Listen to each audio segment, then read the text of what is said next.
আজকে আমি বানালাম সুজির পুরি। তার জন্য প্রথমে কড়াইটা গরম করে নিলাম। গরম করে নেওয়ার পর বাটার দিলাম। বাটার দিয়ে সুজিটা দিয়ে একটু ভেজে নিলাম।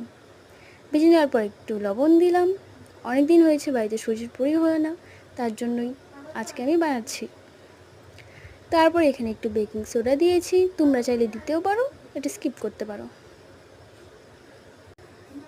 তারপর আমি এখানে জল দিয়ে দিলাম, তোমরা চাইলে গরম জলও দিতে পারো, তাহলে ভালো হয়।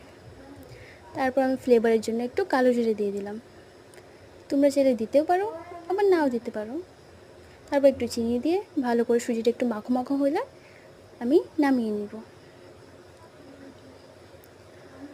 তারপর দেখতেই পাচ্ছ কতটা সুজিটা মাখো মাখো হয়েছে। তো এখানে আমি আটা ইউজ করেছি, তোমরা চাইলে ময়দাও ইউজ করতে পারো। তারপর এখানে আমি গোল গোল করে লেচি কেটে নেব। লেচি কেটে নেওয়ার পর তো আমি হাতের সাহায্যে একটু গোল করে নিলাম, নিয়ে বেলে নেব। তো আমি এত ভালো গোল করতে পারি না, তার জন্যই আমি মুখার সাহায্যে এটাকে গোল গোল করে কেটে নেব। দেখতেই পাচ্ছ কত গোল হয়েছে। তারপর গরম তেলে ভেজে নেব। এখানে সুজি দেওয়া হয়েছে, তার জন্যই এত ফুলেছে। খুবই ভালো হয়েছে, তোমরা চাইলে একবার ট্রাই করতে পারো। তো এটা ছিল আমার সুজির পুরি। তো ধন্যবাদ, ভিডিওটা ভালো লাগলে কমেন্টে জানিও।